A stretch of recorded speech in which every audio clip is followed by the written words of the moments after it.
Hello నమస్తే. I dream సమర్పిస్తున్న Indian political league IPL with స్వప్నకి స్వాగతం. ఇవాళ మనం మాట్లాడబోతున్న వ్యక్తి ఎవరంటే ఉత్తరాంధ్ర ఉక్కు మనిషిగా ఆయన ప్రసిద్ధిగాంచారు. కాంగ్రెస్ పార్టీలో సుదీర్ఘ ప్రయాణం వారిది. నిజానికి చాలా కింది స్థాయి నాయకుడి నుంచి ఉమ్మడి ఆంధ్రప్రదేశ్కి చివరి కాంగ్రెస్ రథసారథిగా వారు ఎదిగారంటే ఎంతగా ఆయన ప్రయాణించారో, కాంగ్రెస్ పార్టీతో ఎన్ని అనుభవాలు ఆయన ఉన్నాయో మనం తెలుసుకోవచ్చు. ప్రస్తుతం ఇటీవల కాలంలో వైఎస్ఆర్ కాంగ్రెస్ పార్టీలో కీలక నేతగా సభ్యత్వం తీసుకుని ఇప్పుడు ప్రతిపక్ష పార్టీలో కీలక బాధ్యతలు ఏ విధంగా నిర్వర్తిస్తున్నారు, అలాగే ఆయన కాంగ్రెస్తో ఉన్న కాలంలో ఆయన అనుభవాలు, రాజకీయ అనుభవాలు ఏ విధంగా ఉన్నాయి తెలుసుకోబోతున్నాం. ఎవరో కాదు, అందరికీ సుపరిచితులైన ఇష్టలైన నాయకులు బొత్స సత్యనారాయణ గారు. నమస్కారం సార్. నమస్తే. ఎలా ఉంది సార్ కొత్త పార్టీ, కొత్త జీవితం? అంటే ఇప్పుడు పాత పడిపోయి ఉంటుంది, ఆల్మోస్ట్ సంవత్సరం అవుతుందా? కొత్త పార్టీ అనేది కాదు, అందరూ పార్టీ కొత్తది అవ్వచ్చు కానీ బట్ అందరూ కూడా పాత స్నేహితులు, చిరకాల మిత్రులు అందరూ. ముఖ్యంగా మా నాయకుడైతే మా స్వర్గీయ రాజశేఖర రెడ్డి గారు, మీ అందరూ అభిమానించి మా ఇష్టడైన ఆయనతో సుదీర్ఘకాలం ప్రయాణం చేసిన మా నాయకుడి త్వరక కుమారుడు కాబట్టి ఇదేం కొత్త అనిపించట్లేదు. అందరూ పాత వాళ్ళు చూసినట్టే అనిపిస్తుంది. మీరు అలా అంటే మరి కాంగ్రెస్ పార్టీ ఉపనదిగా పుట్టుకొచ్చిన పార్టీ అని కూడా అంటుంటారు, అందులో వాస్తవం ఉందంటారా? మేబీ ఉపనదిగా అంటే కాంగ్రెస్ ఇప్పుడు ఉన్న రాజకీయాల్లో ఉన్న వాళ్ళు అందరూ ప్రజెంట్ అందరూ కూడా ఆ పార్టీ నుంచి వచ్చిన వాళ్ళే. ఎవరు కొత్త వాళ్ళు ఎవరు లేరు. ఎవరు ఈవెన్ ప్రతిపక్ష నాయకుడు చంద్రబాబు నాయుడు కూడా అక్కడ నుంచి వచ్చిన వాడే. ఏదో మాట్లాడుతుంటాం ఇవాళ కానీ అందరూ అక్కడ నుంచి వచ్చిన వాళ్ళు. దానికి ఎందుకంటే సుదీర్ఘమైన చరిత్ర ఉంది ఆ పార్టీ. కాబట్టి ఈ స్వాతంత్రం వచ్చిన తర్వాత ఏకైకంగా ఉన్న ప్రధాన పార్టీ ఆ పార్టీ కాబట్టి అందరూ అక్కడ నుంచి పుట్టుకొచ్చారు. అక్కడ నుంచి పొలలుగా ఒక అంత పెద్ద సముద్రం లాంటి పార్టీలో దాదాపు మీరు ముఖ్యమంత్రి స్థాయి నాయకుడిగా ఎదిగారు. వదిలి వస్తున్నప్పుడు కొంచెం బాధేసిందా? సహజంగా ఉంటుంది కదండి. ఇప్పుడు మనందరం మిగతా నాకైతే సుదీర్ఘకాల స్నేహ పరిచయాలు, బంధాలు, అనుబంధాలు, స్నేహాలు ఉన్నప్పుడు ఒకసారి వదులుకున్నప్పుడు బాధ అనిపిస్తుంటుంది. మరి కానీ తప్పని పరిస్థితులు ఇవన్నీ కూడా. ఎందుకంటే రాజకీయాల్లో వచ్చి ఒకేదో పదవుల కోసమో లేకపోతే మన కోసం రాజకీయాలు చేయడం అంటే అది కరెక్ట్ కాదు. అది మనం పరుల కోసం చేస్తుండాలా, ఈ రాష్ట్ర పరిస్థితులతో చూసుకోవాలా, మన ప్రాంత పరిస్థితులు చూసుకోవాలా, ఆంధ్ర ఆ అభివృద్ధిలో నుంచి మనం భాగస్వాములు కావాలా. తప్పులు జరుగుతున్నప్పుడు వచ్చి తప్పు అని చెప్పే వ్యవస్థలో తప్పు జరుగుతుంది తప్పు అని చెప్పి పరిస్థితి ఉండాలనుకున్నప్పుడు మనకు ఒక ప్లాట్ఫామ్, ఒక ఫోరం అవసరం మనకి.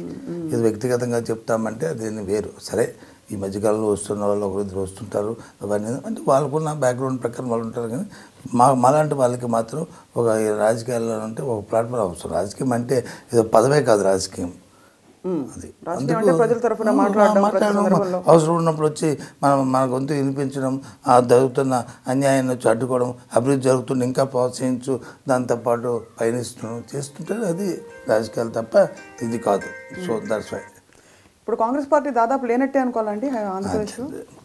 రాజకీయాల్లో నుంచి ఏ పార్టీ లేదు, ఏ పార్టీ ఉన్నదనడానికి మనం చెప్పలేము. కాలం మీద నిర్ణయిస్తుంటుంది అవన్నీ కూడా.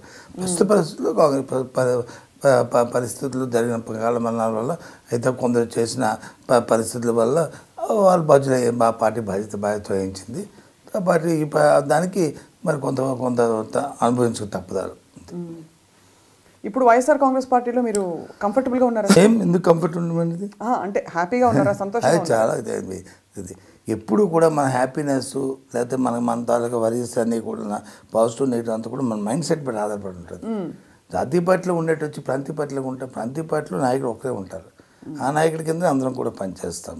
కాబట్టి ప్రాంతీయ పార్టీ. జాతీయ పార్టీ అంటే నాయకత్వాలు పైన ఒకడు ఉన్నప్పటికి కూడా వేరియస్ కోణాలు ఉంటాయి.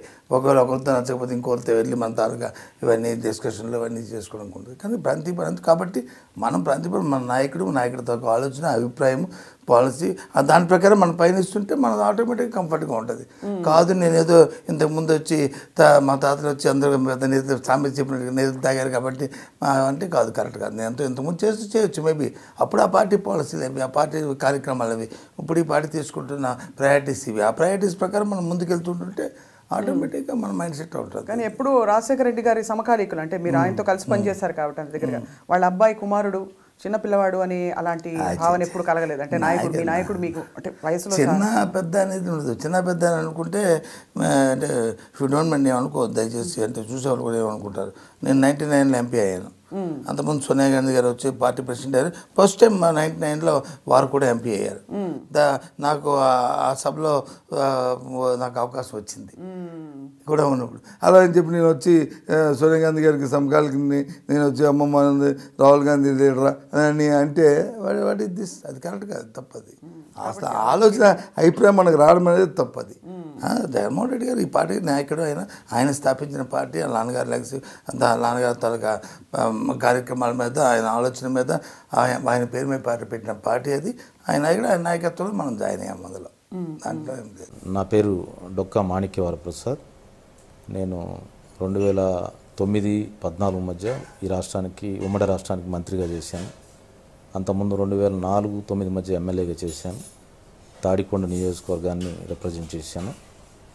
నాకు సంబంధించిన కొన్ని భావాల్ని ఐ డ్రీమ్ ఛానల్తో పంచుకోవడం జరిగింది. మిత్రులంతా చూసి నాకు సలహాలు ఇచ్చినట్లయితే నేను పాటిస్తాను.